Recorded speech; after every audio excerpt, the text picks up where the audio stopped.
En el episodio anterior hablamos de cómo proteger tu sueño, de los enemigos que lo amenazan en sus primeras etapas, de la tentación de rendirse cuando el golpe llega, y de cómo, a veces, alejarse un momento es lo que necesitas para volver con más claridad. Hoy entramos en el segundo aro, el aro negro. Nadie pone el aro negro en su lista de favoritos. El aro azul es bonito. Habla de sueños, de ilusión, de empezar. Y el aro negro habla de otra cosa. Habla de lo que pasa cuando en la vida las cosas no salen como los habías planeado. De los golpes que vienen sin avisar. O de los momentos en que te preguntas si realmente tiene sentido seguir. Y sin embargo, si hay un aro que más me ha formado como persona, es este. Hoy quiero hablarte de la adversidad. Y no para que te pongas en guardia, sino para que cuando llegue, y llegará, sepas reconocerla como lo que es, tu mejor maestra. Hay una imagen de la adversidad que todos tenemos en la cabeza. La caída dramática, el accidente, el fracaso visible, la crisis que sale en los titulares. Pero la adversidad más frecuente no llega así. A veces llega en forma de silencio, de olvido o de una puerta que se cierra sin ninguna explicación. También puede llegar en forma de un nombre que no se pronuncia cuando debería haberse pronunciado. Eso fue lo que me ocurrió a mí, y fue el golpe más duro de mi carrera deportiva. Estábamos en Laredo en el Campeonato de España. Llevaba años preparándome para aquel momento.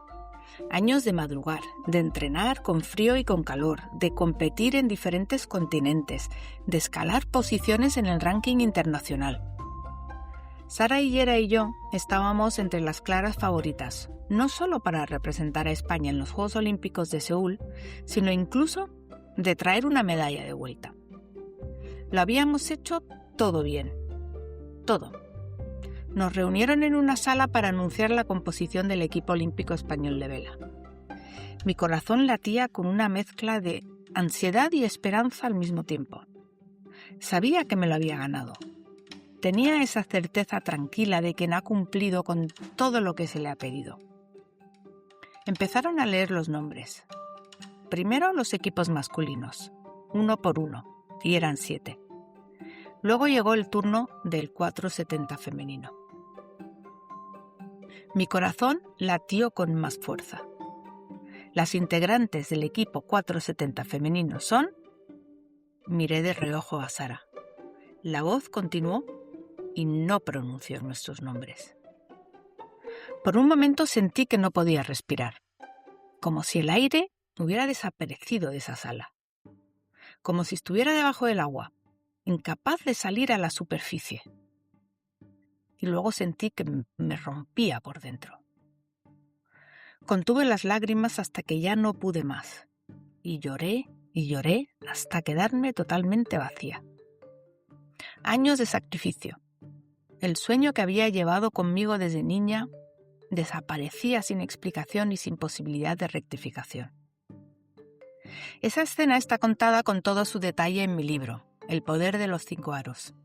Lo que sentí, lo que pensé y también lo que vino después. Si quieres vivir ese momento desde dentro, el libro es el sitio para hacerlo. Durante días viví en una niebla de decepción, incredulidad, rabia y tristeza, mucha tristeza. Todo mezclado, sin orden y sin salida visible. Y entonces llegó la pregunta más peligrosa de todas. ¿Qué sentido tiene seguir si ni el rendimiento garantiza una oportunidad? Esa pregunta es una trampa, porque puede parecer razonable, parece lúcida, parece adulta, pero en realidad no es más que la voz del agotamiento, no la voz de la verdad. Decidí tomar distancia y me fui a Londres, donde vivía mi hermano mayor, Guy. Estudié, respiré y me alejé del agua. Y en ese silencio empezó a ocurrir algo que no esperaba. Empecé a aprender. No de libros ni de teorías, sino de mí misma. Aprendí que el dolor, cuando no lo huyes, te dice cosas muy importantes. Me dijo cuánto quería realmente aquel sueño. Porque si no lo hubiera querido de verdad, el golpe no habría dolido tanto. Aprendí que la adversidad no destruye el sueño, simplemente lo refina. Te obliga a preguntarte qué es lo que quieres de verdad. Y esa pregunta, bien respondida, te hace más fuerte que cualquier victoria fácil. Y también aprendí algo más, algo que tardé mucho tiempo en ver con claridad. Si no hubiera vivido aquel golpe, estoy segura que no habría ganado los juegos. No porque el sufrimiento sea bueno en sí mismo, sino porque me forjó. Me dio una determinación que no habría encontrado de ninguna otra manera. Me hizo decidir que tenía que llegar a ser tan buena que no pudieran volver a ignorarme. 4 años después, en Barcelona 92, gané el oro olímpico. Aquí quiero detenerme un momento, porque hay otra cara de la moneda en esta historia. Lo que aprendes cuando pierdes es muy poderoso, ya lo hemos visto. Pero hay algo igual de importante, del que se habla mucho menos. Lo que pierdes cuando no aprendes de la derrota. He visto a personas con un talento descomunal quedarse atascadas en el mismo punto durante años. Y no por falta de capacidad, sino porque usaban la adversidad como argumento para no moverse.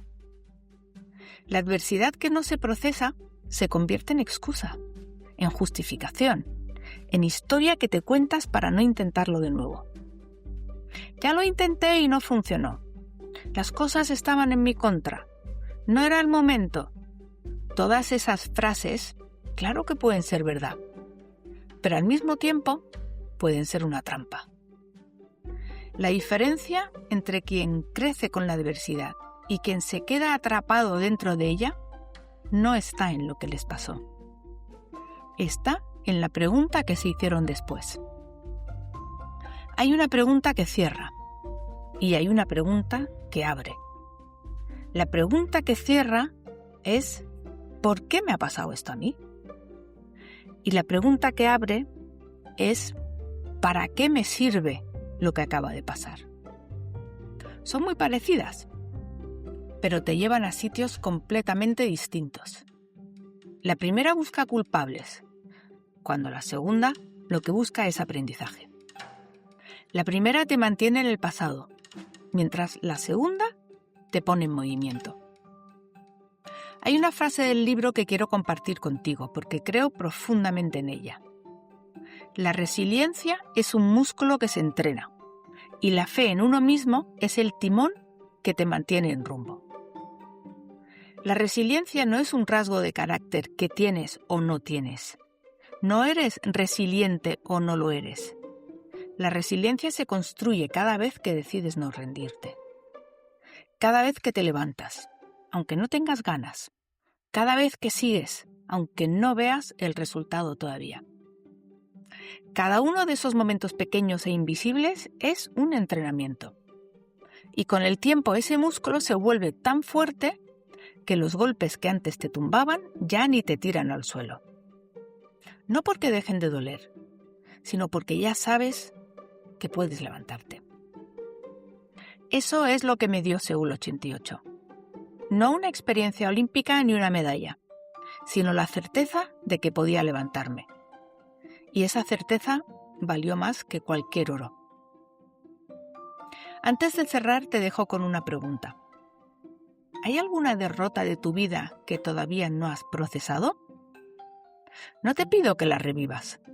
Te pido que la mires con la pregunta correcta. No ¿por qué me pasó esto?, sino ¿qué me enseñó? ¿En qué me hizo más fuerte?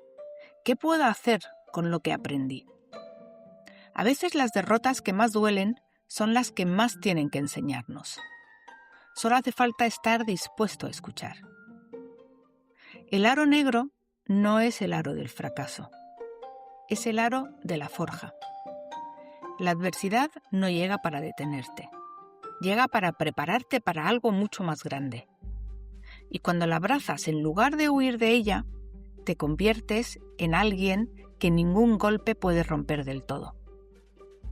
En el próximo episodio seguimos como en el aro negro, pero esta vez hablaremos de la adversidad que no se ve, la presión, la duda, el agotamiento, los retos que no tienen nombre y que precisamente por eso son los más difíciles de superar. Gracias por estar aquí y nos vemos en el episodio 4.